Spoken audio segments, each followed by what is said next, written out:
Welcome to the Leader More podcast. Our motive is to pass on what we've found helpful over the years through leading teams, running operations, and dealing with life's challenges. We hope you enjoy.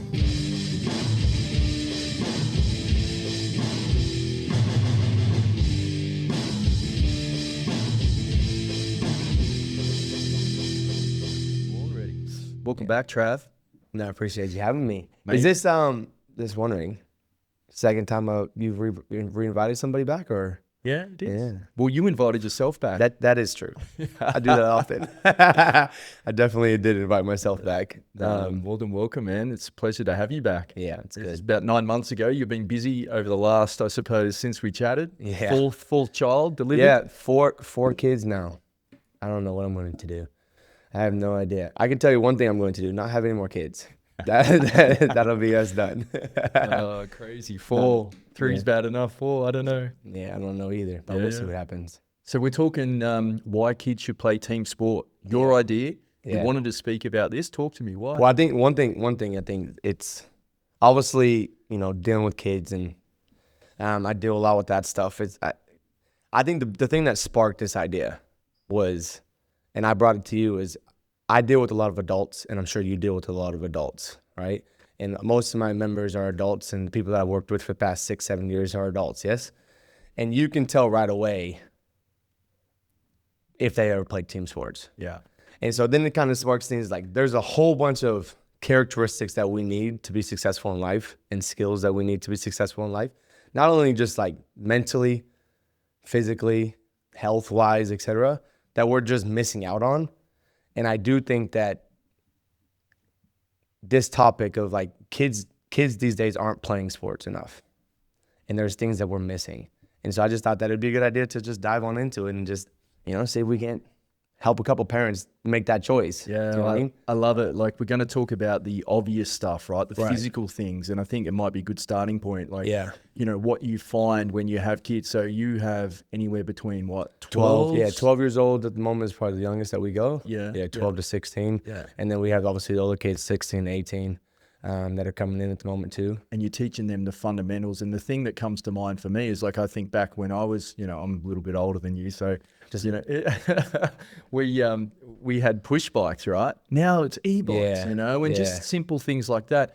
Screens and devices and how much indoors people are. Like, I remember we were just out all the time. Like, Right. no Netflix, no movies on demand.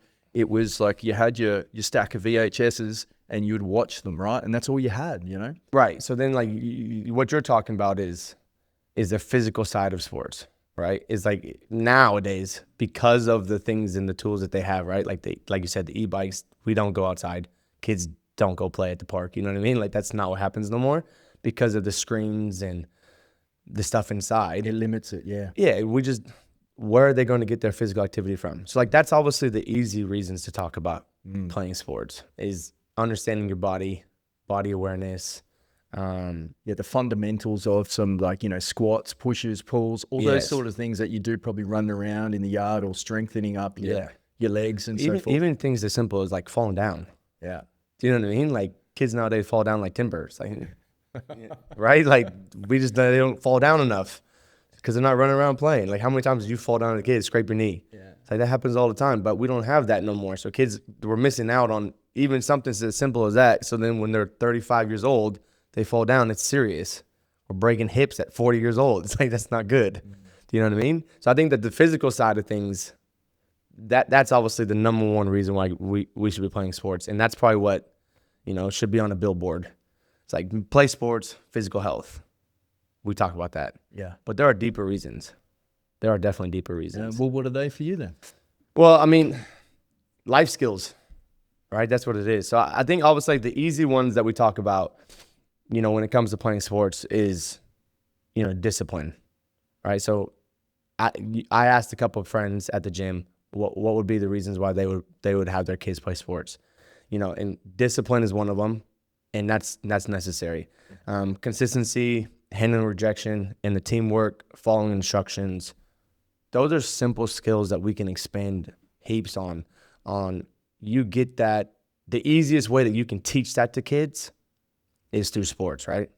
It's sort of like this little microcosm of life, right? Like, you have little setbacks in this controlled sort of environment, and it put you, with my kids all playing team sports, it put you into situations where, they might have a setback, or they didn't perform how they wanted to, or they may have performed really well, whatever it is, right? But it then puts you into situations where it translates to life, like there's synergies there. And the fact that they get to deal with those things in that controlled environment of team sports and dealing with other people and those interactions, then when they get to life, like, it's not so stressful. No. And plus, a lot of the things that we handle as we adults, a lot of our rejection or setbacks, like you're talking about, we deal with alone.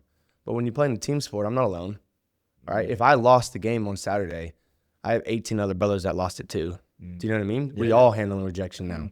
So we all can come together in that, and how we're all going to lift our head, how we're all going to shape it, how we're all going to change, what things that we can do all going forward to handle that rejection. And it teaches you how to handle that in life, right? And so I think that's a big one too. Yeah, it sort of forces you, hey, Trav, like you think about if it was just you, like you could, there's no accountability. You could fall away and not even bother, right? I'm not going to do it anymore, right? And there's kids in team sport that do that too. Of course. But when you've got your teammates and you don't want to let them down, or they're going through it together and they're showing you the example of how to get through it, they're inspiring you through that process, or you're inspiring them through that process. Like, that's cool. Well, I talk about this at the gym. So obviously we have group classes, yes? And so at the gym, I say it all the time. Friends cannot let friends get away with missing reps. Friends cannot let friends get away with picking lighter weights. Friends can't let other friends, right? As a coach, I yell at you. It's like, oh, he's just being hard on me. My friend yells at me. It's like, no, that comes from love. So there's another way of like, yeah, sure. You're going to have kids on team sports who that accountability lacks, and you can see it all the time. But if you have the right group of kids, and most of the time you will, because we're all in a team sport, eventually someone's going to say something to that kid. And it's going to stick way more than my mom saying it, than my dad saying it. If my peer turns around to me and he's like, dude, you haven't touched the line yet. And you're supposed to touch the line, you haven't touched the line yet. And I'm noticing you haven't touched the line yet. It's like, it hurts. It's like, at first I might be like, you know what, man? Go away. Don't talk to me. Like, I don't like you. You're an asshole, right? But that doesn't mean that's what, like, you're going to internalize that and be like, damn, I didn't touch the line. Like, you're going to have that accountability held by your teammates. Yeah. Another reason to play sports, right? And you push into that, right? And then you start seeing the results and build the confidence on the back that you're getting better, you're getting fitter, you're more, I suppose, functional and useful for the team. Like, and how that feels. And so then that goes back into your hard work, right? And then your discipline. So then you realize that if I work hard, I get better. If I'm disciplined, I get better. So then in life, when I'm struggling in life on anything, it's like, okay, well, if I just put my head down and I continue to show up to work every single day, and I work hard for my boss, and I'm disciplined, and I'm doing the things I'm supposed to do, I'll get better. Those skills come, and if you don't play team sports, and these kids aren't playing team sports now, and they're at home watching TV, when are they going to ever find that hard work and discipline is going to get them where they want? Yeah. The first time it's going to happen is when they're in the work with the boss and they never got a promotion for 8 years. And then we say, why don't I get a promotion? Yeah, and then that self-entitlement starts coming in. Yeah, I'm the victim, yeah. Well, it's funny you mentioned, like, it's probably not the most watertight recruitment policy, right? But previous job before what I'm doing now is that we would hire a whole heap of younger people to do entry-level roles, right? And I would always look at just the physical things when they turn up. So are they turning up on time? Are they looking you in the eye? How they shake your hand? How they present themselves and hold a conversation, right? They're key things. But then if they've got that and they play team sport, I know that they understand that they're coming into a team. So they're not individuals here. So they already know that they've had experience, and it's not watertight. It's not, we've all played sport with people that are individuals. Yes, 100%. Yeah. There's always going to be people that don't fit the vast majority of people within a team understand that it's not just about you.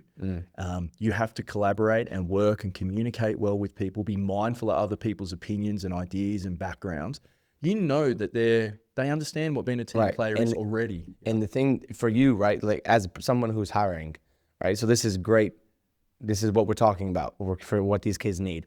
As someone who's hiring it, those skills aren't listed on the resume. All they said was, I played sports. And you knew immediately what skills they had. that's why we should be playing. Well, yeah, like if you're a business, any organization, any team, like, and if it's a sporting organization, right? You were trying to bring in the best people you can. So, you know, recruitment policies are you're trying to bring in the best, you know, they've got to have obviously the skills, but there is so much more a shift now, which is a great thing, on how they are as people, you know, and how they interact and how they do things and you know, what they stand for, those sort of values, right? And I think another thing too is like you also want to make sure that one of the benefits of hiring a team person is you're not going to get along with everybody in your office. And there's going to be people that you work with that you're like, God, I don't like that guy, right? And it's like, if you make this a headache, then that's going to be toxic for the team. There's countless amount of people that I've played with that I'm not a fan of. Yeah. Doesn't matter. You know what I mean? Like, we have to be able to set our differences aside because that's life, right? There's going to be people that I don't like. There's going to be people that, you know, someone else doesn't like. And it's like, we have to be able to handle our emotions and regulate those emotions and be able to put that stuff aside and play for the team. It's like, listen, I don't have to be your best friend. We don't have to, you know, have sleepovers. That's not what we need to do. But that we have to go this way. We're all going that way. And find a way to work together. And without team sports, I don't understand where they're going to get that from.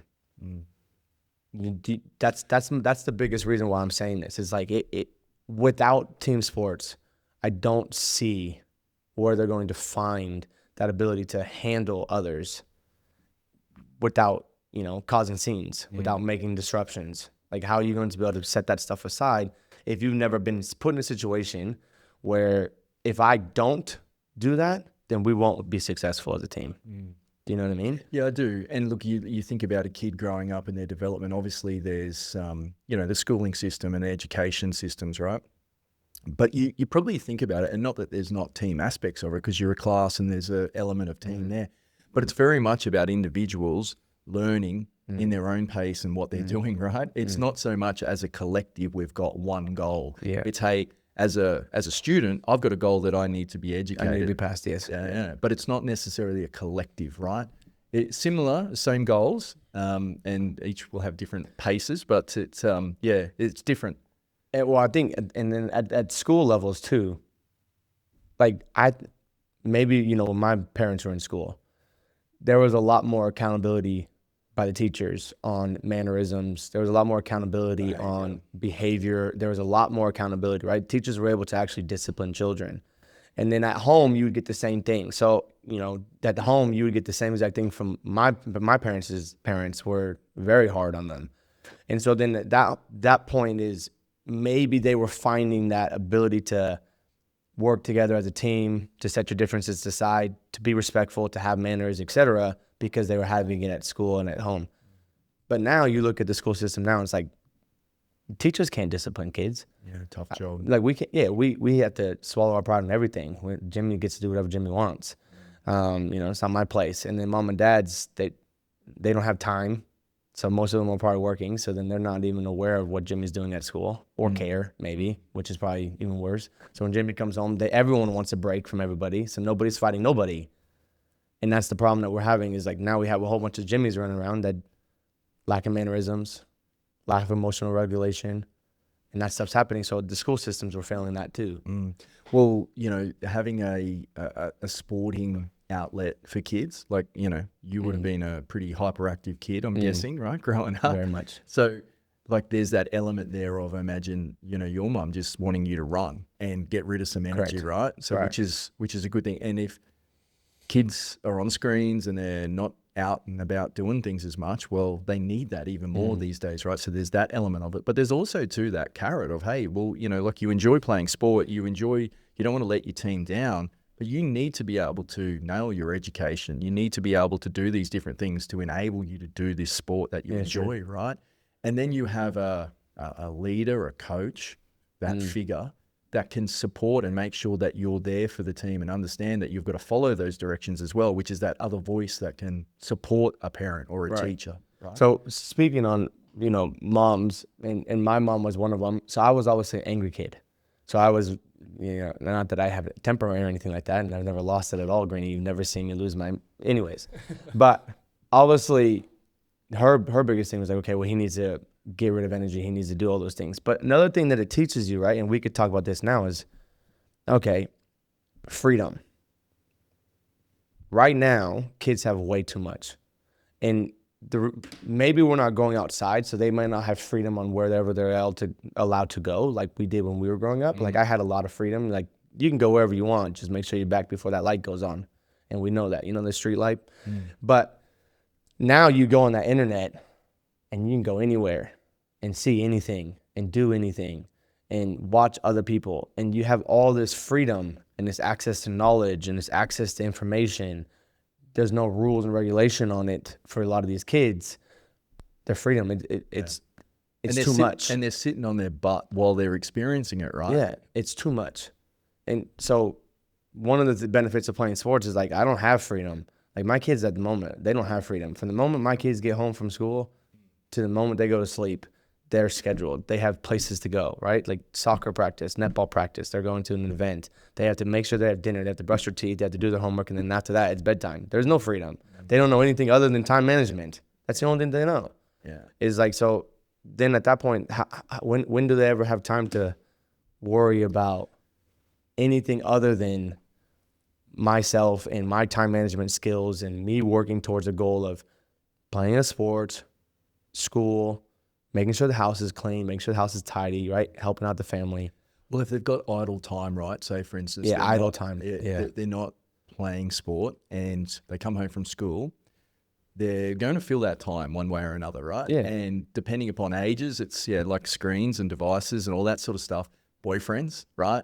Go and do silly things with a bunch of mates that maybe not the best, right? They find fun somewhere, right? Right. They'll just game, they'll do whatever, right? And again, they're on their butts. They're not moving. Correct. Right. And that's why, like, it's the obvious one, right? Of just Health, physical activity and health and all that sort of stuff. And I know the reason why you wanted to talk about this was more around, okay, well, the social aspects, the community-based stuff, and then the personal, I suppose, values and life skills it gives you, and that's more prevalent than ever now with the fact that they're more, sedentary. They're more just, at home. Yeah. Well, okay. So I'll ask you this question, right? Like for me, I think about what I'm supposed to give my kids all the time. It's like, what's my role in their life? And obviously outside of the taking care of them, providing, keeping them safe, those things that I'm mandatory to do, right? One of the biggest things that I can give them is I don't want them to be useless, right? It's like, I don't want you to go into society and be useless. And there's a lot of kids now. If you go to KFC right now and you order some food, there's a lot of kids working at cash register that has no idea. And they can't think for themselves. They have to ask somebody to help them. If it's not black and white, they're struggling to figure out how to get to a you know what I mean? To get to the point that they need to get to and be helpful. That's something too that we're missing with sports, right? It's like, I don't want them to be useless. I don't want my kids to be useless. And so if being a part of a team is the only way that's like sometimes, so what I'm saying is sometimes I can't coach you to get to that point. Sometimes you just have to figure it out, right? Like everything can't be explained and walked through. Well, they're going to learn it, right? So let's do the two comparisons here. So your role as a father, right? Let's just say is to prepare them for life, okay? Right. Prepare them for the big, scary world, right? It is scary too, by the way. Yeah, it is. And that's for the benefit of society. Yeah. But it's for their benefit. Right. Right. And then your family's benefit, like that's the main thing. It's for their own good. But that's the end goal. So you've got two ways to do it. They are going to take in and learn all these behaviors and habits from screens and right? Or they're going to get that complemented by being involved in team sports, understanding and dealing with setbacks, right? Instead of the version of just, hey, watching what everyone else is doing, the influencers are doing, okay, it's so cool just to be a gamer and do nothing. Perfect online. Yeah, everything is this. I'm not that. And it's easy, right? It's really, really easy. What's going to get the best outcome? And it's not to say that kids who play team sport aren't going to game or aren't going to be on screens. Like it's not what we're saying whatsoever. And it's not the silver bullet to fix everything. But you put your money on the getting them out, sense of community, dealing with things that they don't necessarily want to deal with, pushing themselves out of the comfort zone from a physical standpoint, like how comfortable we are in this world now. Like we don't even need to deal with pain, Yeah, right? well, I think that talking on the point right there is like, okay, so we don't want our kids to be useless, and so we're wanting to know, right? We're wanting to know what is the best way for them to be able to figure that out, figure out this world, to be able to, right? So if they're watching the screens, they're going to figure out one way. If they're playing sports, they're going to figure out another. A lot of times with these kids are just sitting there, and that again, we go back to that KFC person. Is like, he's afraid to make a mistake. He doesn't want to get yelled at because he hasn't faced rejection a lot, right? Like, how many times when you were playing team sports did you get yelled at? And I should probably get yelled at by 6, 7, 8 years old, 9 years old, 10 years old, 11 years old, 12 years old, 13 years old. If I face rejection all the time, I'm going to get a lot better at being like, okay, it's not personal. No. He's not attacking who I am as a human being. He's just saying right now what I just did was wrong. So then you can find ways to overcome that. And that's just something it'll just happen naturally, right? Well, like, getting used to someone telling you what to do. You know, and it may not be something that you want to do, right? Sometimes it's not, but that's life, right? Yeah, like my daughter gets upset all the time because she doesn't understand rules. She hates rules, and obviously, you know, she's 14, so you know she thinks she knows all the things in the world, which is fine. But the rules are there for a reason, and we all have to play by them, regardless of whatever we feel inside our heart. Like, there's a lot of rules that I have to play by that I don't want to play by.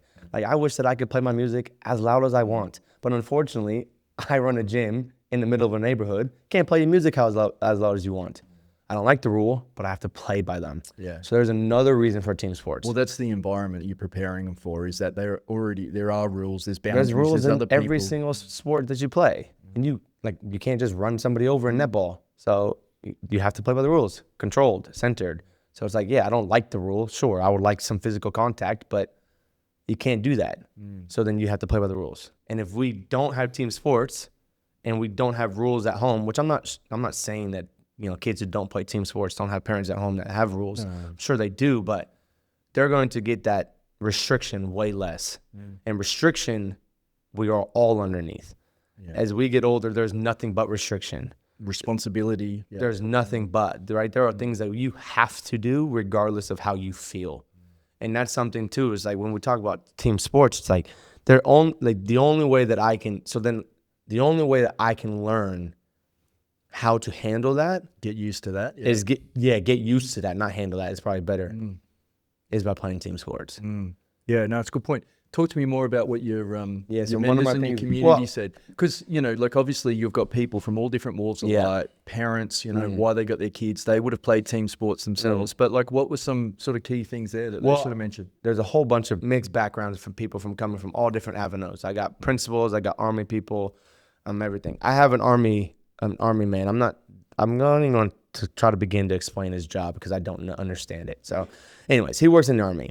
And he deals with a lot of recruitment. I don't think he's the guy that recruits the kids off the street, but I think that more the promotional side of the recruitment. You know what I mean? Like kids inside the ranks already that have to go to, that's what he deals with. Anyways, he can tell, and he says it to me all the time, I can tell immediately if they play team sports or not. And he goes, the kids that go to the next, that advance in rank fastest are the kids who play sports, because those kids understand how to put themselves aside. So that's what he talked about a lot of is, and then I'm assuming in the Army, that's a big thing, is selflessness. Yeah. You know what I mean? It's like being able to, I wouldn't be very good at that part, but anyways.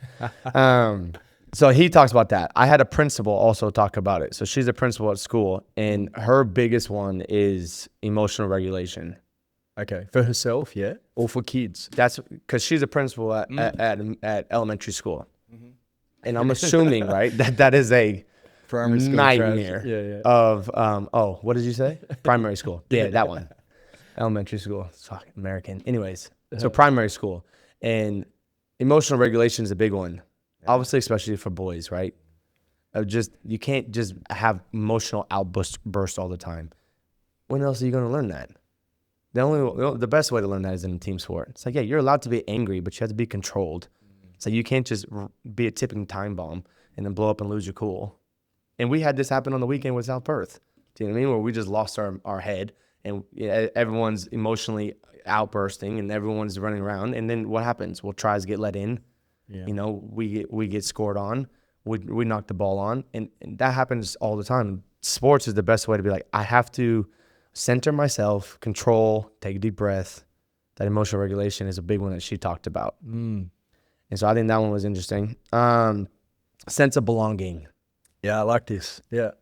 Right? And if you're at home by yourself and, you know what I mean, all you have is your mom and your dad, and maybe hopefully you have some brothers and sisters, but you're not playing team sports, you might have a hard time fitting in groups, in social aspects, etc. Being a part of a community as a team sport, I have somewhere to belong.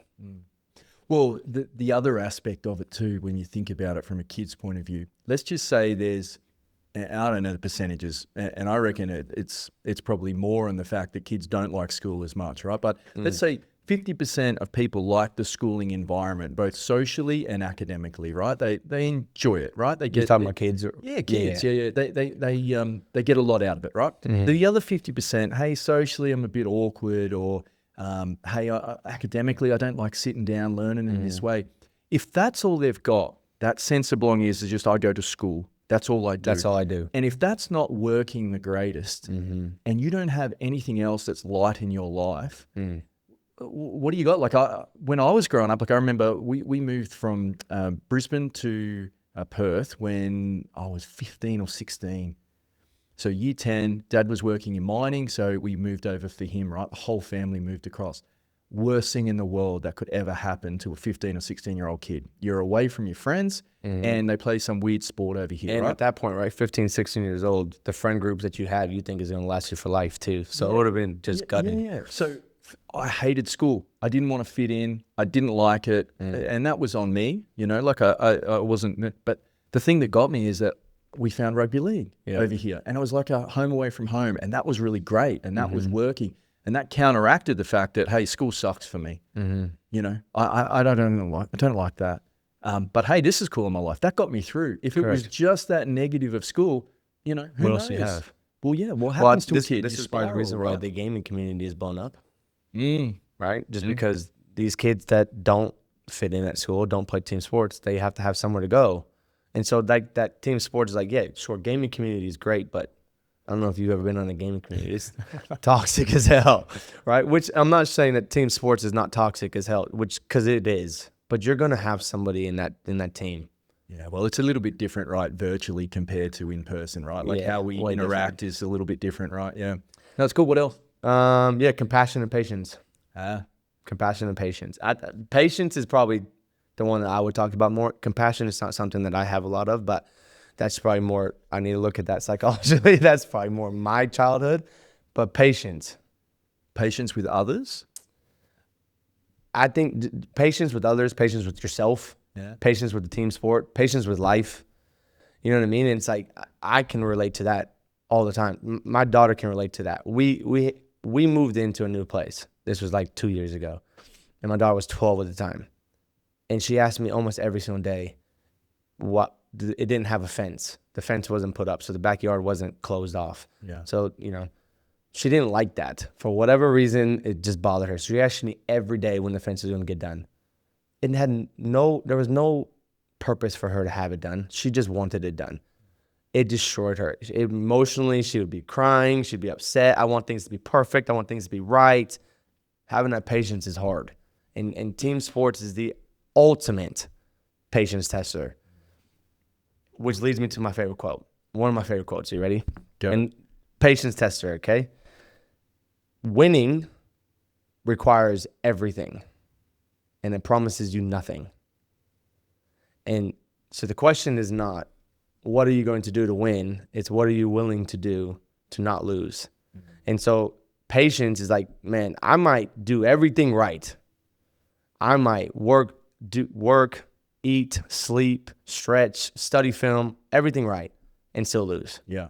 Or you fail at a skill, or you make a mistake in the biggest moment. Yeah. And everyone's watching. So then at that point, it's like, that tests patience. Are you patient enough to try again? Mm-hmm. And so that's what winning requires, is a lot of patience. And in order for me to get there, it's like I have to be trust in the process. Mm. Yeah, even if it doesn't work today, even if it's not working right now, even if it doesn't work this weekend, have the patience to be able to try again. Eventually, it will come. Gives you that opportunity to build a base of resilience. Of trying something, failing at something, and getting back on the horse and going again. Like that process and doing that. And, you know, you get it a little bit at school and through life if you're not playing sport, but that's all the time because you got to learn skills. Like junior sport, you're trying to be more proficient at whatever sport that you're playing. And you have to make sure, and again, that accountability metric of the team are there and you've got to do it for them. Like it's not just you. You can't just not do it. Hey, I'm not going to game today. I've had enough of that. I'm never doing that again. No one will ever know, right? And without team sports then, so this is why I want to keep bringing this back. Without team sports, how do they learn patience? You know what I mean? It's like, when are you going to actually see your patience pay off? And that takes I don't even know. Like I was trying to think about it on the way up here. Like what was happening, you know, when my parents were kids and their parents were kids? Like how were they learning the life skills that it takes to be successful? And I think a lot of it was hard times, hardships. That taught them a lot of that stuff, right? It's like, oh, well, life's going to get better. So that's how you kind of learn patience, right? Nowadays, hardships, kids don't feel hardships like that not much. Well, you see it a lot with leadership, right? And there's this, you can get away with a perception, how you were viewed, how you looked, right? And not necessarily what you're able to produce, what your outcomes are, right? And that's really prevalent in this day and age. Like you think of social media, right? It's all about perception, how I look, you know? It's all yeah. It's like it's just this facade. You can get away with it. If someone's driving around in $1 million car, it's like that's leased. They don't have $1 million. They just you look at leaders, right? Like politicians, as an example. It's just a popularity contest. They'll say whatever they need to say and do whatever they need to do, but you know, like there's no substance behind it, right? So you can get away with that. But the reason why is because it's hard to do things. Because you're not just, oh yeah, I'm going to do that. Well, nah, you're going to go this way, you're going to go backwards, you're going to be tested, you're going to have to work harder, you're going to need help, you're going to have to, you know, really look at how you do things. And if you again, you're not building up that tolerance to be able to do that in your you know, developmental years. Like, when are you going to learn that? When are you going to? And and then you're going to learn it when you're 25 years old. Well, we find that, right? Like I work with leaders and, hey, you're a 22-year-old and you've got a couple of people that you're responsible for. You need to go and have a difficult conversation. You just need to let them know that they've done something that's not right and this is what needs to happen and you need to do it in a respectful way, right? And you're doing it for the benefit of the team. So they can't do that. I don't want to do that. Yeah, I can't do that. But that's confronting to me. So again, from a team sport point of view, again, from a leadership point of view, is like, okay, that person who's had experience of getting rid of their own personal issues, of getting out of the comfort zone for the benefit of the wider team, that formula has been done. It's been ingrained. And we can always like come back to this and talk about like examples in life. And so we can just stay on that example right there, right? So let's just say you do have a kid who needs to go have a hard conversation and he's 24 years old and he has to go tell somebody that they're not meeting their KPIs. It's like, you're going to have that conversation at 13 as well. If you're in the team, it's like, hey, at 13 years old, if you're a leader of the team, it's like, hey, he's not touching the line. How are you going to get him to touch the line? Because he's your teammate and that's your job. I've told him, if he don't listen to me, you have to tell him now. Yeah, there's that element, but then also... That's the first time they're going to do it, is right then and right there. And it might not seem so scary because it's with a mate. So if I had that conversation with my friend 5, 6, 7 times, I'm able to deliver this a little bit better each time. And then by the time I'm 25, 26, or 27, I'm able to be like, mate, listen, let's talk about some things that suck. Let's just give me 5 seconds. I know it's going to be hard. You know, you're able to have those conversations. It's not about you. It's about what's best for the team, right? And that learning there. What else, man? I think one of them too is someone talked about this is understanding what your body's capable of. Right? So that probably comes down to confidence. I love contact sport for that, right? Like you know, again, we're very biased, right? But you think of all contact sports, Aussie rules, gridiron, rugby league, rugby union, right? Those types. I like how you put gridiron in there first before rugby league. That's all right, right? I don't want you crying over that. No. But like you think about it, is that if you're playing tennis, you know how to throw your arm around, and you know how quick you can run, and your agility, How to flip and so your hips, how to rotate, how to change direction, how to slide. There's a lot of stuff there, but you're not actually physically running into things or trying to stop things or different things like that. That's where I love, contact sports for that. And you think about a young kid, right? Like we're bred, and we have done historically to be doing things like that, combative things, right? So how can you do that in a controlled way? And if you've got a teenage boy that's full of testosterone and wants to move and wants to run That's where you get rid of it. Yeah, they're going to get rid of it somewhere. That outlet is either going to be, team sports and doing something like that, or it might be, being a bit of a bully at school. It might be, going a bit silly and fighting and things like that.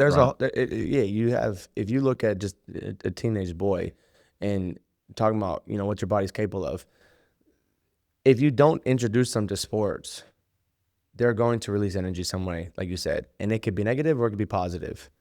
So like, not only is it talking about that, like what good can I be doing for my community at 13 years old? There's probably not like a whole bunch of like, I can do a lot of change, but just by being a good person and not picking on other people or not fighting other people because you have a physical output, by playing a violent sport, controlled violent sport, you're going to be able to do the community a lot better than if you were out there fighting people.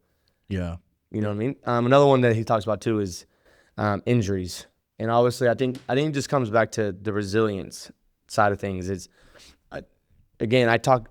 We talked about the resilience already so many times, and that skill keeps coming up is, handling rejection.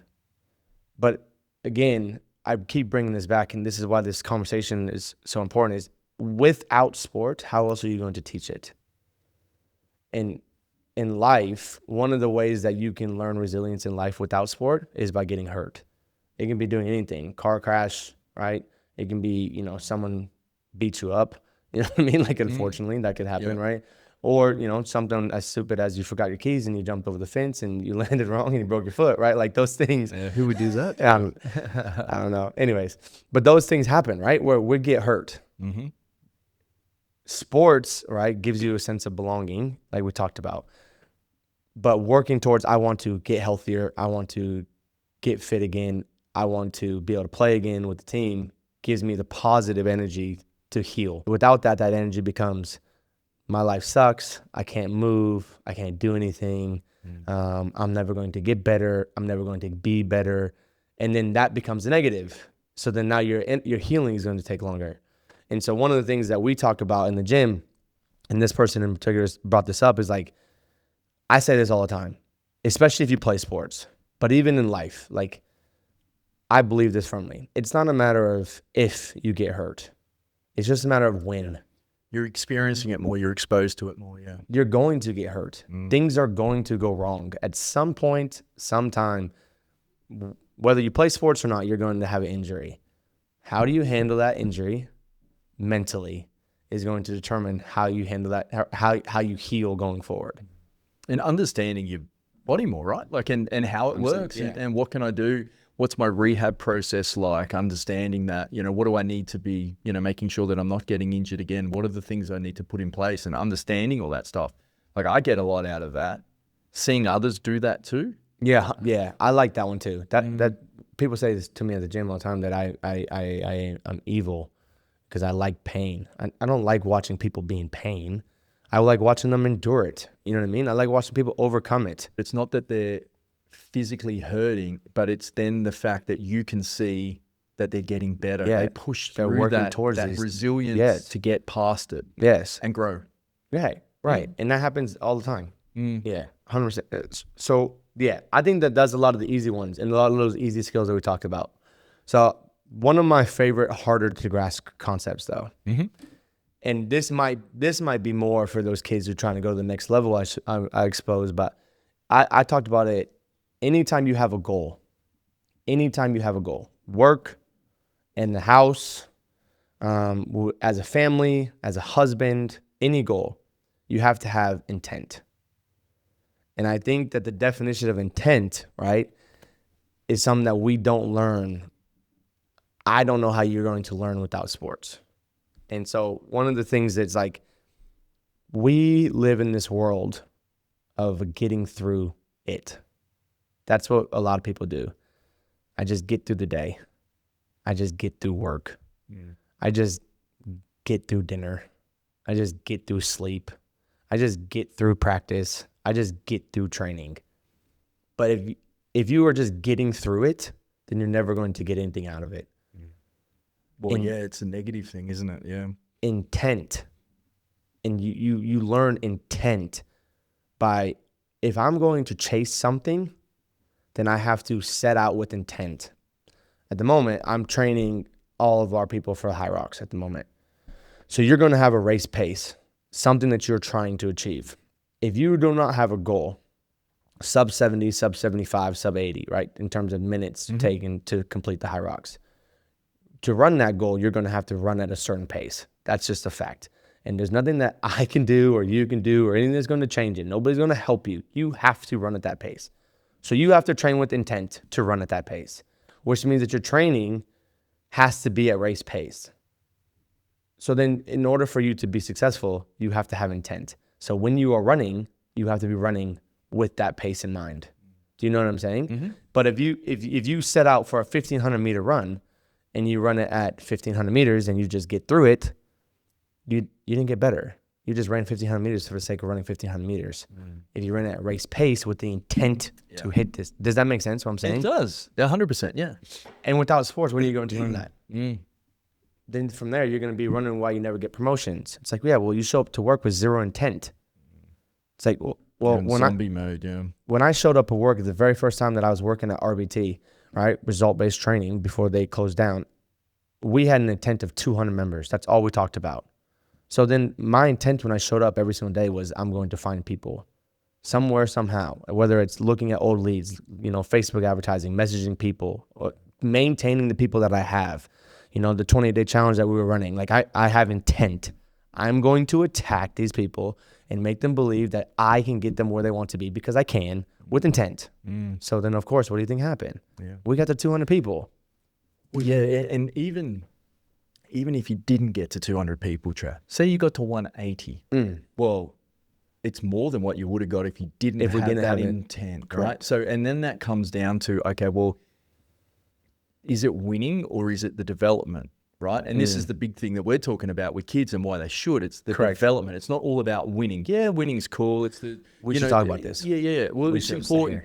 The development is the key. So it's you putting yourself out of your comfort zone with that intent to be better. You are going to improve. You are going to have better life skills, and you are going to be a better team player, right? And you will achieve more. All right? 100%. That formula that sports gives you, helps you in that regard. Right? Correct. And I think that, so then if you ask just, like you messaged, I read some of the people that you sent through when you messaged them. Soon. And I saw one of them, someone said on there, is like, we need to talk about the importance of not everything's about winning. And it's like, I couldn't agree. One of the biggest advocates for lessening team sports, one of the reasons why people's lessen team sports right now is the participation trophy. Everyone wants to be a winner, right? And we're worried about kids' psychological development if we claim them as losers. But that's not why we play sports. There has to be a winner and a loser, right? And I agree, there has to be a winner and a loser. That's life. But if you don't have somebody that is in those kids' corner that can explain what we just talked about, then I can understand how team sports is going to be negative. Toxic, yep. Extremely toxic, right? But if the coach is only focused on all that matters at the end of the day is the scoreboard, it's like that's not coaching. That's not what we're after. If all that matters at the end of the day is you gave 110%, you worked hard, we achieved the goal that we set out to achieve, right? We didn't win, but we didn't lose either. We just ran out of time. Yeah. Do you know what I mean? And we get to go again now. Yeah. Now we get to redo everything you just did. So team sports is important, but having somebody at the helm of being able to be like, okay, we don't care about the end goal. Winning and losing, obviously we want to win. That's the ultimate goal, right? But we want to win in everything that we do in life. That's just human nature. That's just the ultimate goal. But the journey is what matters. The skills are what matters. that's what we're working towards, and then we get to celebrate every single day of us doing those things right, then at the end of the day when they lose, the kids won't be so upset. So then that's why it's important to be like, no, the goal is to win, and we want to win.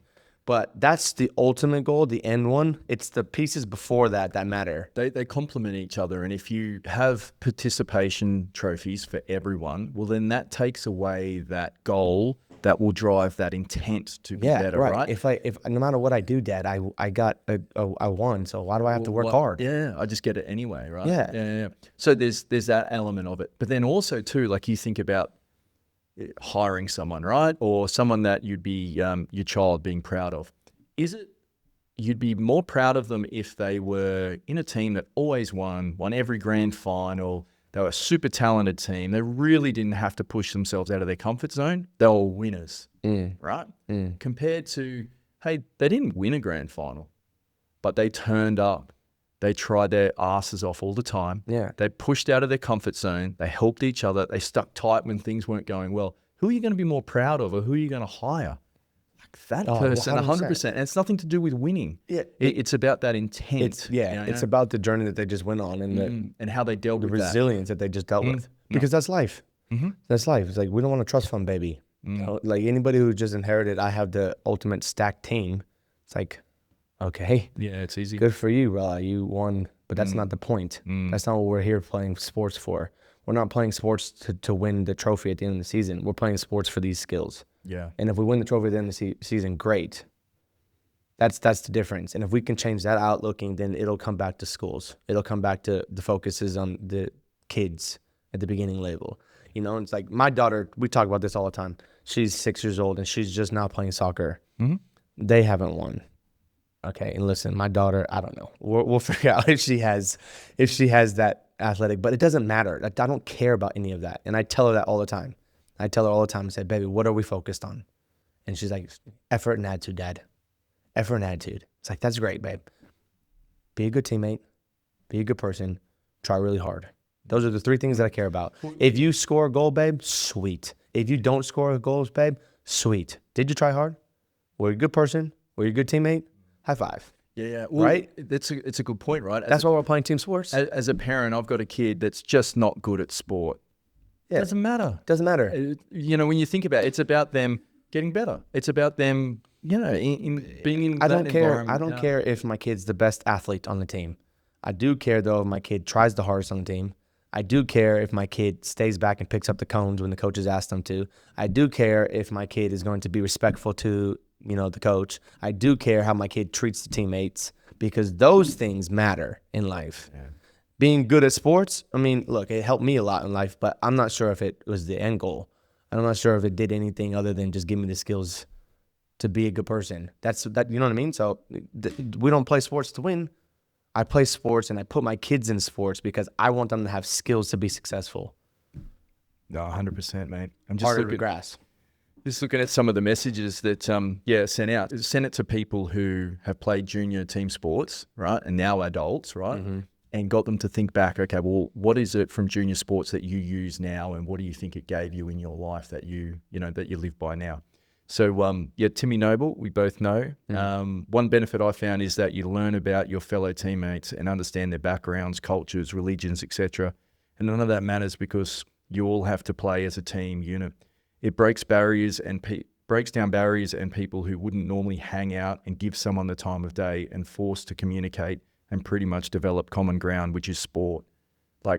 And it's a good one to start on because, man, that thread of friendship and socialization was a massive one. Community aspect, right? And if the winning is or participation trophies, or if parents are afraid of putting kids in sports, then you're going to lose out on their ability to be able to culturally interact with different people. Yeah. Paul Brown, another one. Friendships are formed through mutual interest and particular team sport they're playing.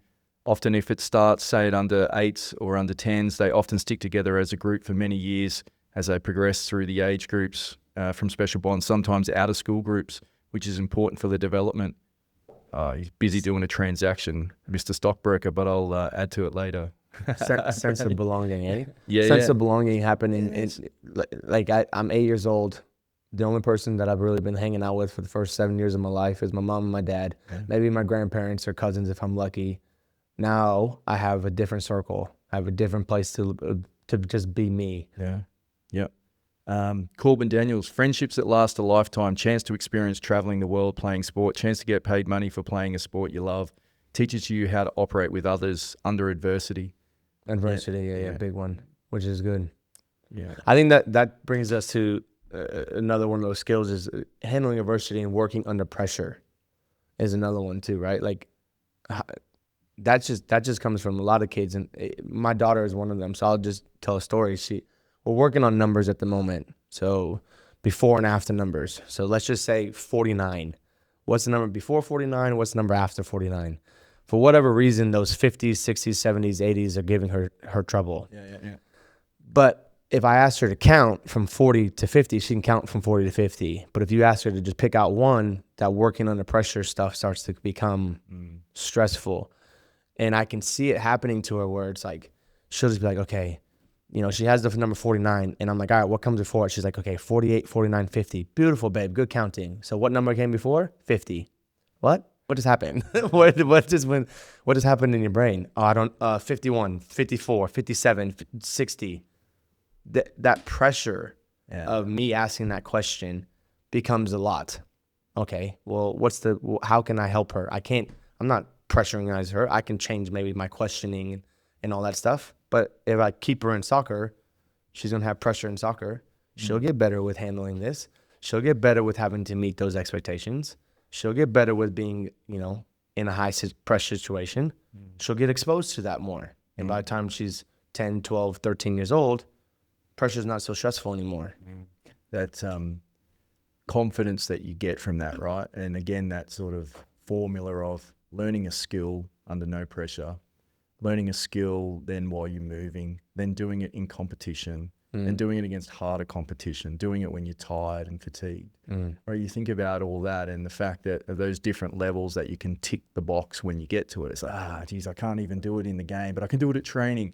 I'm getting there, right? And then you think about in life, right, getting older, the different responsibilities we have as dads, right, is that, okay, you get to a point where it's like, I can deal with that one little thing that pops up. But what happens if I've got 4 other things that are popped up at the same time? I'm under all that pressure, that competition, And who am I going to lash out on? Am I going to struggle? Am I just going to sit down and break and do nothing? Or am I going to be like, okay, let me reorganize my thinking.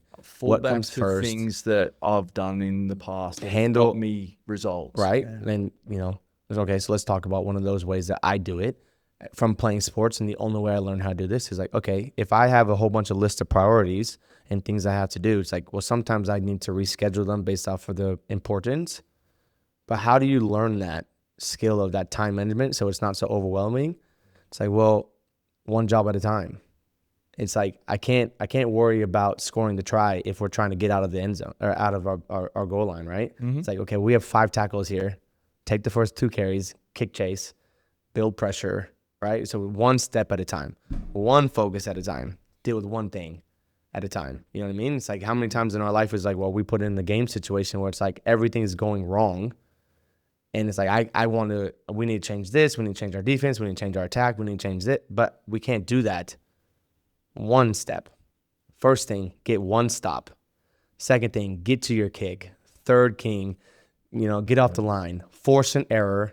Okay, now we can go. Do you know what I mean? Building blocks, yeah. Building blocks before I take on the whole pie. Yeah. You mentioned before about time management and come up again just then. I think it's a good one. Like you think about a kid who, again, the 2 options, they go through school. And yeah, you can be late to school. You're on time to school. Your parents are normally taking you to school or there's a bus that you got to get on at a particular time. So it's not necessarily. And who's really getting you ready for school these days? Yeah. Mom and dad. Yeah. We're part of the problem. But we look after them, cotton wool too much, don't we? But like there's that version where they just got that. Then they go into the workplace, right? And you got to be there by a certain time and it's on you under your steam to get there, right? All they've had is school. And then now that they're going to struggle a little bit more. It mightn't come as naturally. You throw in sport there, and particularly kids who have then gone to a different level in sports, in a little bit more professional or an academy, elite program, something like that. They know they have to be early They know they have to be there 5, 10, 15, 20 minutes beforehand, right? That's the right thing to do. They need to be prepared the night before. I've got a game first thing on Sunday morning. I need to make sure I've got all my gear. You know, as parents too, that gives us a cool opportunity of, hey, I know tomorrow is going to be a nightmare. This kid's not learning. I'm going to let it play out. See what happens. And see what happens, right? And then we get all the way to the game and they've forgotten their mouth their guard or whatever it is. And then they can't play. That's okay. Well, how does that feel? But that doesn't matter. You know what I mean? This is the thing that we're talking about team sports. Is like, okay, sweet. He doesn't play. He learned a lesson. I bet you he learned. Yeah, I bet you the next time, well, maybe not. Sometimes it might take 2 or 3 times, but they're going to be more prepared and organized, lay their stuff out. My wife is a victim of this, but that's probably because she's an absolute saint and she loves doing all this stuff. And I tell her all the time, it's like, just let the kids struggle. Let them struggle. They'll be fine. It's like she does everything, all of it, packs the lunches, makes the breakfast, gets the clothes ready, gets her hair done. It's like, let them struggle. So this morning, Dad's on duty. I don't know what you guys have for breakfast. I'm having breakfast. You make your own breakfast. Were we late to school? Absolutely. But absolutely we were. Maybe there's a reason. But my kids got ready by themselves. They did all these things ready by themselves. But if without team sports, it's like team sports gives you just another time management. Not only from the fact of like, okay, I have to manage my time outside of the sport, but you have a coach who has to have time management in practice. You're just going to see an example of it, right? We're going to move from drill to drill. We're going to run it from set to set. And those gives you another example of just time management in that arena, right? Like all my memories growing up, everything was organized. And maybe as coaches, because I've been a coach now of, a couple of teams and been like, that was the shittest practice I've ever ran in my life. Yeah. Those kids, I never remember a practice that was bad growing up. It was just always organized and it was always structured. And it was always planned. So then it's like there's something that we were attacking. Well, there's just that, like we mentioned before, there's just that other voice outside of a parent or a teacher that is getting across to them that sort of stuff, right? And making sure that they're hitting the marks, and that's going to help them later on in life. I had a few parents that I asked a question, right? And it was cool. Johnny Swank, right? 3 kids, played junior sport himself. All 3 playing sport too. Yeah. I think kids sport is one of the most wholesome activities in any family dynamic, which is a cool thing. Like it's something that we haven't spoken about yet. The idea of being accountable for something bigger than yourself, I think teaches them responsibility, but in a really joyous way. Friendships can form and last a lifetime just from playing sport from a young age. Having common ground with fellow teammates and to some extent opposition players can provide oneself with feeling of a sense of belonging. I think in my household, it's all about keeping them active and giving them creative juices and ingredients to succeed with the challenges that life will throw at them down the track in the years to come. Yeah, awesome. You know what I think is Johnny Swank. Is funny is almost everybody that we have talked to outside has talked about social reasons. Do you know what I mean? And if you look at one of the things that they do in school when it comes to team sports, they almost never talk about the social benefits. And a lot of it is like the health benefits and things like that. But the social aspect of things is so undervalued as well. And it's just those life skill stuff that we're talking about, right? Yeah. There's so much there. And like I said, Jared Smith said the same, Jimmy Elliott said the same. Yeah. All about friendship. Like I look at it, I'm probably, a bit of an introvert in regards to social stuff. And then when you get a bit older too, you got other responsibilities, kids, family. God, do I know it. But playing team sports forces you to be social. All the time. Yeah. So that friend group that you get, that common bond that you get, and how tight that friendship is because you're experiencing the same thing, going through adversity, spending time with each other, experiencing all those things that, competition gives you. Like it's just that stronger bond and forcing you. I really like that. That's really helpful even for me now because there's always something extra you can do. Well, we know, okay, so it's speaking to parents right now, so forcing you, right? So team sports forces you into these avenues, yes? Okay, parents, right? If I want my kid to work hard, you can't just yell at him to work hard. He doesn't know what it looks like. But if you put him in sports, it forces him to work hard. But the biggest thing on that is a lot of times, these parents at the moment right? They're the biggest reasons why the kids don't work hard is because they allow them way out, right? So it's like, practice is too far. I don't want to drive there.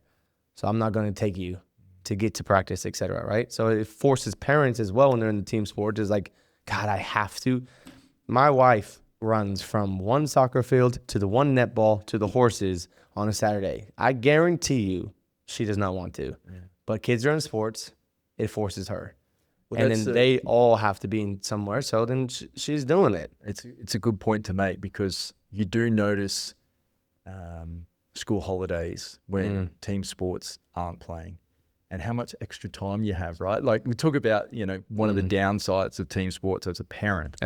Oh, man. No logistically, time. There's a lot going on. Yeah. Right? I just want to come home, sit down, watch TV. It's like, well, good luck. It'd be nice. And that's why, I was keen to talk more to you about all this stuff. So understanding the benefits outside of just the physical activity, right? Because if you looked at the physical, there's a 24/7 gym down the road. Go for a run, Just Jimmy. go there. Go for a run, Jimmy. Go for a run. Go ride your bike. No, they don't do it. They're not going to continually do it. That's not why we play. Yeah. We play for way deeper reasons. You want to know another? Here's probably one of the last ones that we probably should talk about before you run me out of here. But here's another one that's really hard to grasp. And without team sports, I don't know where you're going to learn this. And that's standards. Because they are everywhere. And without standards, right, there's no way of doing things. And the next best place that you're going to learn standards outside of sports is in your workplace. The first time that we're going to learn standards is obviously going to be in team sports. The easiest one that I always like to go to is I remember being a kid and my coach would show me he videotaped us at practice. And we had a D4, which is just down, back, down, back. That's all we had to do. But you had to touch the line. Like everyone knows you have to touch the line. And it's like, as a kid, no one gives a shit about touching that line. What's the point? I ran all the way over here. Does it really matter? But he would show the difference, and he would just sit down the line, and he would show how many feet did not touch it. And he would say, that's the difference between winning and losing. So the standard is to touch the line. So then touch the line. Do you know what I mean? And you're going to learn that at sports. It's like, that is the standard. Yeah. If you do not do that, then we will not win. And so you learn that at 6 years old. And is at 6 years old, 7 years old, 8 years old, it's just touching the line. But as an adult, I understand this way more now. As like, man, if you don't touch the line, it just means that you don't give a shit. It just means that you really don't care. And you don't really pay attention to details, which means that this is not important to you. And if I was in the workplace, right, and I said that something was due by 2 p.m. and you didn't have it done by 2 p.m., it's like you just don't care.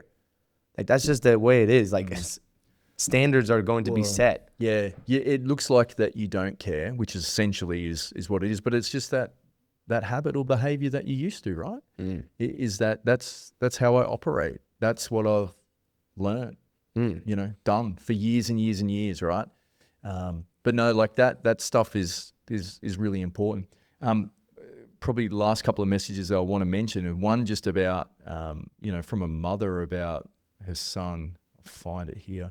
It was funny when, I don't know if you found this, but when we sent out these messages, right, everyone had like long things responses, right? Which sort of speaks to the importance of it. You know what's made me happy is I'm not saying I know everyone's childhood in my gym, but I can almost guarantee you a lot of them didn't play team sports very long, passionate about it. Do you know what I mean? So like even again, we don't have to, I'm not saying that you have to play, until we're 40 years old like we were playing, but you know what I mean? Like, but that 6, 7, 8, 9, 10 years old life, you have to. Yeah. Because, and then look at all of the people that I've spoken to, they might not have played since they were 10 years old.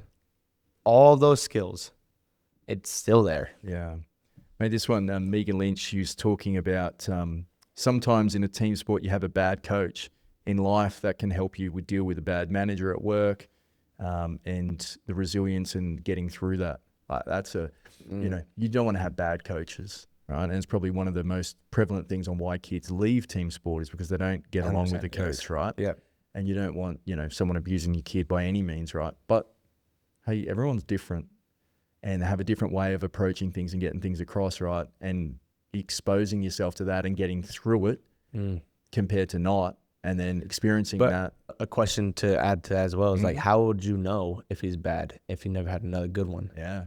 Well, that's it in the comparison. So you've got, you've got your parents and you've got your teachers. Same with teachers. How do you know who's a good teacher and who's not a good You've teacher? had a good one. Yeah, you've had a good one. So you've experienced a variety of different personalities, and that gets you to the point where you understand that. So the more you can, the better.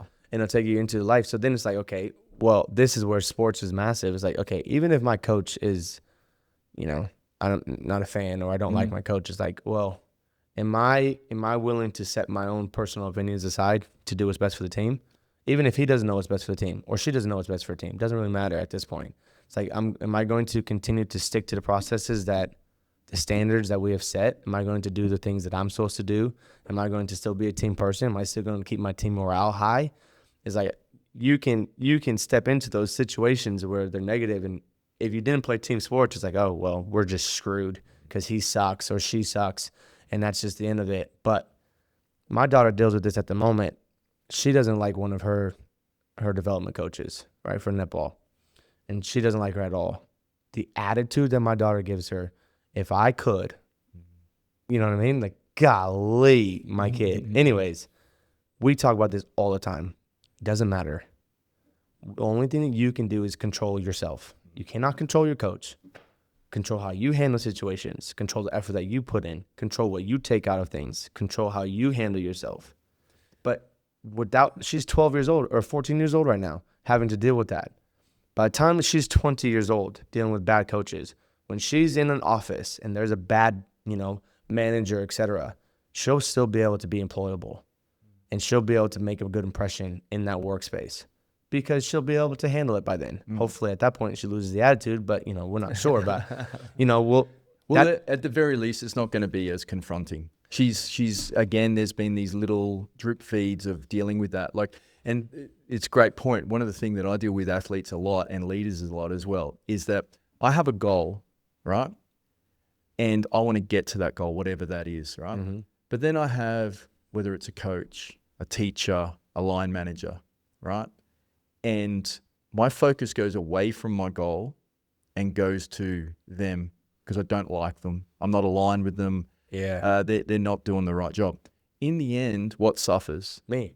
Right. Me not getting to my goal, right? Hey, I want to make this side. I want to be in the starting side. I want to make this representative side. I want to be better in science. The focus goes to, I don't like my teacher. I hate science. All the time. Yeah, 100%. So dealing with uncontrollables, right, is a big one. I struggled heaps with that. Going to Sydney, playing footy professionally, worst coaches. Thought they'd be the best because it's in the best competition. Right. It's professional. But a lot of those things, right, are just who you know. Man, that's how they got their job. Yeah, a little bit of that, right? But they just had so much talent. They didn't need to develop and coach, right? It wasn't aligned to what I thought it was. That's on me. All right. I let that get in the way of my goal. Mm-hmm. And that stopped me from getting my goal because I focused on an uncontrollable. But think about that experience that you went through with Sydney, right? So think about that experience. You handling and understanding that now, that was on you, not on him, not on the coaches, probably sets you up to be who you are now. Yeah, 100%. I wouldn't be doing what I'm doing and so passionate about helping other leaders and athletes now if that sort of stuff. If you didn't struggle. Yeah. And so then it's like, it just gives us the entire point that we're talking about. Without the sport aspect, when would you have found that? Yeah. And you would have wasted your ability to be able to lead and manage these kids and help these kids had you not had that experience. And this is we have to almost play sports and to probably finalize everything that we're probably saying. It's like the biggest thing that I can say is I play rugby league not because I love it as much as gridiron, because I don't. Gridiron is it's just a beautiful game. But I play rugby league because without gridiron. Is that just because there's a bit of a laziness streak in you and the fact that you can just sort of sit on the sideline for like a minute and then you go for a sprint and then gridiron, is this a fitness issue, Trev? Probably. No, but I play because in gridiron I don't lose. I go into gridiron most games and I know I'm going to win. I play rugby league to lose. And the reason why because I need the adversity to be able to make sure I stay balanced in who I am. And I make sure I stay focused in who I am. And I stay on my targets and my goals and the things that I want to be. And I want to make sure I'm chasing the process, not chasing the result. So one of the things that I'm learning too is like, why kids should play sports is to lose, is to fail, and then be able to handle those things. Challenge. Yeah, like you look at gridiron, right? You can do it with your eyes closed by the sounds of it, Correct. Right? Or rugby league, not so much. Not so much. So I have you've got to to work try harder. way harder. Yeah. And it gives me focus. It gives me a focus from the off season, from 12 weeks before. I won't think about gridiron until the Saturday that I play. I won't even think about it until the Saturday that I play gridiron. I've thought about running on the field, being out of shape, not knowing what I'm doing from the moment that I broke my foot last year to now. Because I know that I'm not going to be able to win. And I want to win, but I know that I'm going to lose if I'm not doing those things right. Do you know what I mean? I do. And so we need our kids to play. So then Greeny's going to meet a coach in Sydney he doesn't like. He's going to struggle. He might fail. And then that setback is going to set him on a path of redemption going forward, where you're going to be able to be successful in other things in life. No, for sure. I just want to make this point too, because I think it's a good one, right? Again, little experiences you have as a parent, right? My son cried his eyes out during one of the prelim carnivals because he thought no one was trying and they were all trying to get him out. The next training was hard, and I told him, you are only as good as your weakest player, so stop only catching and throwing with the better players and partner up with the weaker kids so that they can grow. I also said you need to make conversation with these kids so that they feel a part of the team. By the end of the season, he has developed so many leadership skills, and his coach and us were extremely proud of him. This has now transferred over to his normal life, where he has really developed as a leader at school. Right. You're talking about a kid there playing T-ball, right? I think 11 or 12 years of age. Yeah. Yeah. So it doesn't matter what sport it is. You know what I mean? Like we obviously it goes back to physical contact sports because that's what we're used to. But playing T-ball, throwing with the other kids, you're 100% correct. I need my entire team to be good. And if I want to be successful, sometimes that might be me having to step out of my comfort zone and go talk to kids I don't normally talk to. Yeah. It's beautiful. No, it is. Lots there, mate. It's a really, really cool subject. And we can talk for a long time on this, right? I think it would be cool too if there's people listening in. I know that you are keen to maybe continue the conversation on a little bit. So if you do want to comment either directly to myself or Trav, just through our post or through the actual episode. Yeah, just anything in your life too. Just obviously like anything that junior sports taught you, or anything that helped you, a life skill that you didn't have. If you deal with people in the adult lives that you notice.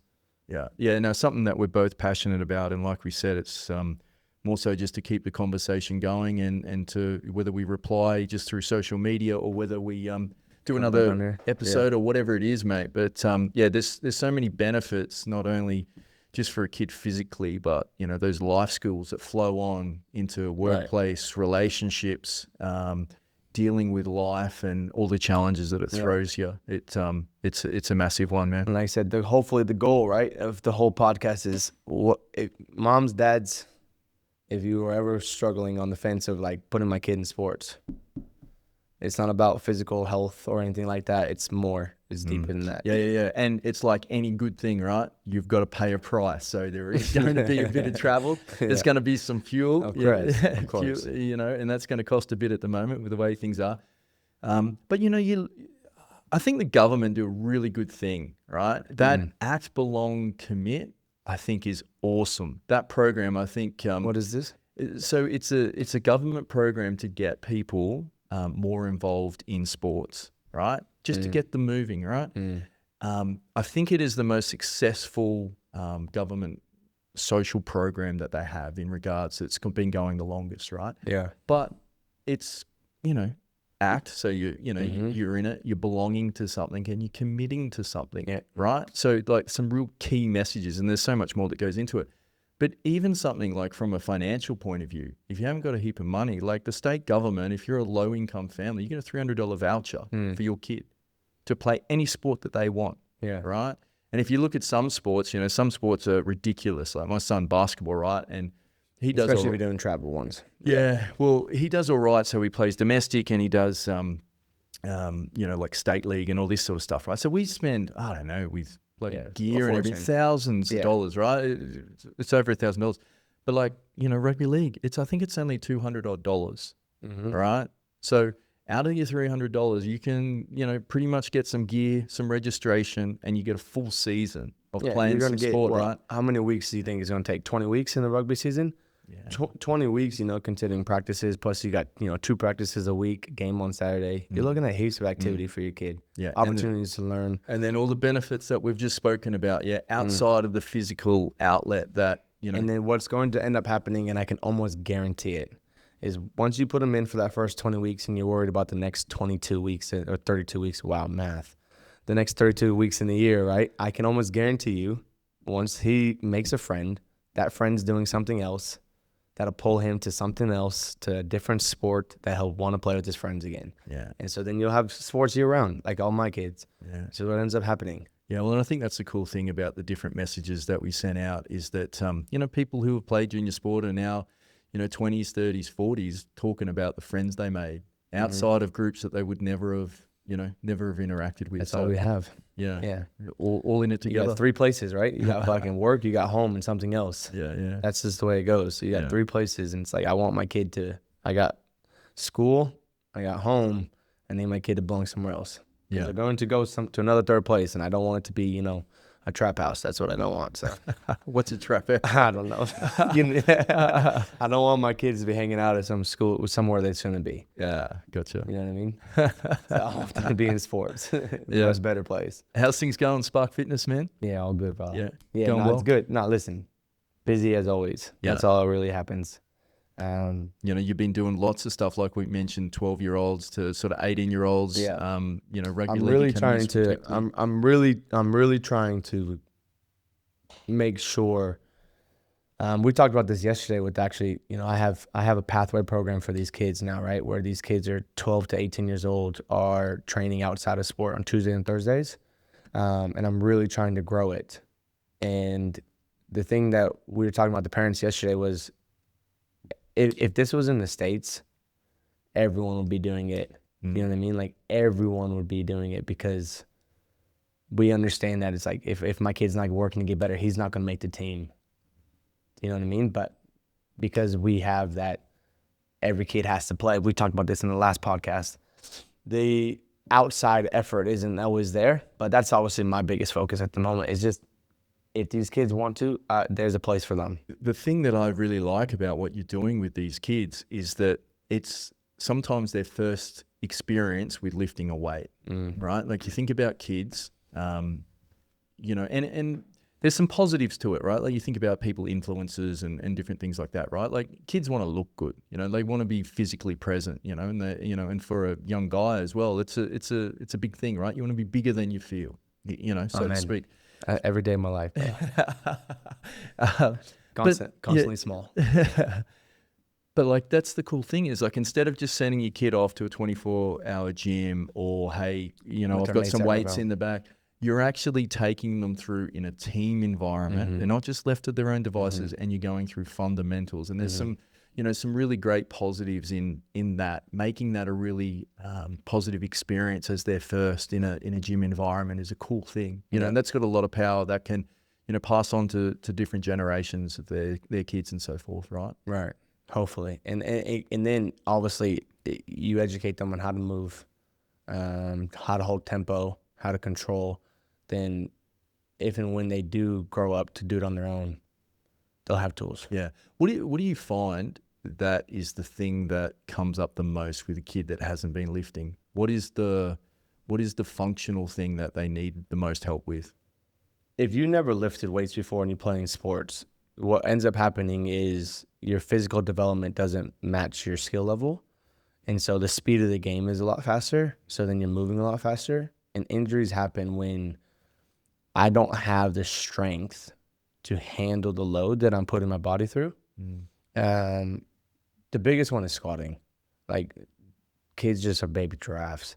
And like, especially the younger, knees are going everywhere. When they sit down at the bottom, they're bouncing all over the place, ankle mobility and stability and things like that, and handling foot placement. And It's like there are so many situations in the field where you're going to find yourself in a hinge position or in a knee bend position, and if I'm in the wrong stance and I take too much load, that's when injuries occur. And I think the biggest thing that happens is if we are not training legs and that foundation of their body, you're just going to see these kids struggle to progress any further. Like their skills might go up, but I don't have the strength to match it.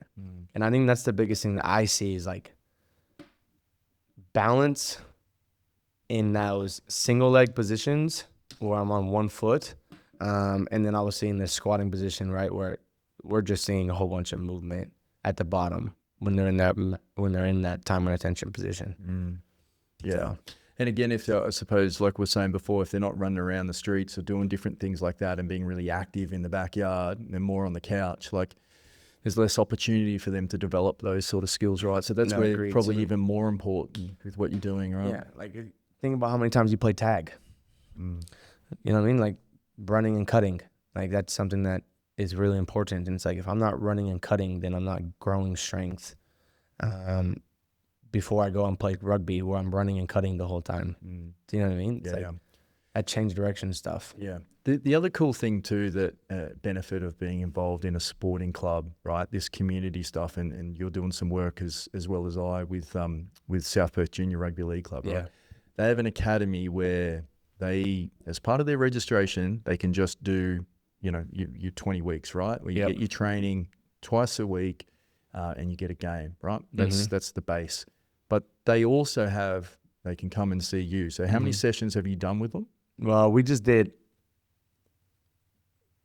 I think it was 22 sessions. I think it was 11 weeks, give or take there. We did 4 sprint sessions at South Perth where we learned on sprint mechanics. And then obviously we're doing a Wednesday and a Sunday. This is preseason. And now we're just doing Wednesdays, which is good going forward. And all we did was work on the basics. Yeah. So free for anyone in those age groups. Register. More community sense of belonging. 100%. Trav, thank you, man. Bro. I really appreciate you bringing up this subject because it's it's a good one. That's for sure. You're the man, Granny. No, thank you, Trav. Appreciate no more you, kids, man. I'm into that, bro. Thanks for tuning in. If you enjoyed this episode, make sure you follow or subscribe. And if you know someone else who would enjoy it, send it their way. We really appreciate the support.